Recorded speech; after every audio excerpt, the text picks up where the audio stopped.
நமஸ்காரம். அபயாம்பை சதகம் பாடல் 45.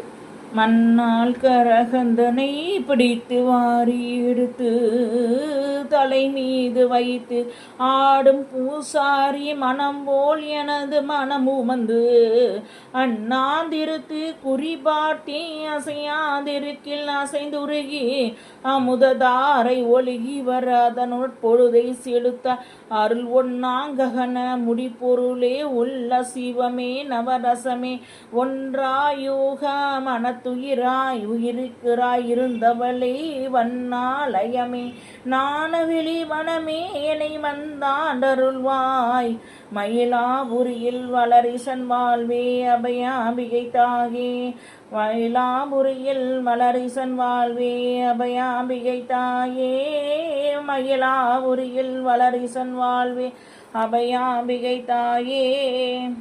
நமஸ்காரம். அபயாம்பிகை சதகம் 45வது பாடலின் விளக்கம். பூசாரிகள் மண்ணால் கரகம் செய்து வேப்பிலையாலும் பூக்களாலும் அலங்கரித்து தங்கள் தலைமேல் வைத்து ஆனந்த கூத்தாடுவர்.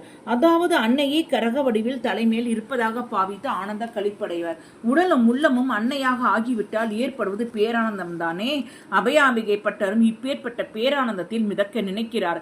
தாகி உன்னை கரக வடிவில் சிரமேற்றி ஆனந்த கூத்தாடும் பூசாரி போல் மானசீமாக உனது திருவடிகளை என் தலை அணியாக சூடிக்கொள்ளும் போது வானவெளியில் வீற்றிருக்கும் உன்னை கண்ணால் காணும் அவாவில் அண்ணாந்து அசையாது இருக்கும் போது உனது அருளான அமுதத்தாரை என் மேல் பொழிவதை உணர்கிறேன்.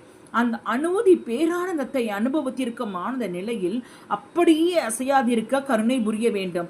தாயே, இந்த பேரானந்த நிலையை ஸ்ரீ லலிதா சகஸ்ரநாமம் அழகாக சொல்லுகிறது.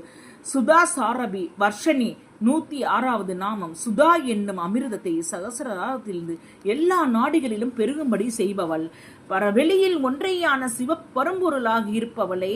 இன்பம், நகை, கருணை, கோபம், வீரம், பயம், அருவருப்பு, அற்புதம், சாந்தம் என்ற 9 ரசங்களின் நாகியாக திகழ்பவளே. உயிருக்கு உயிரான உமையை எழுத்துக்களின் உறைவிடமானவளே.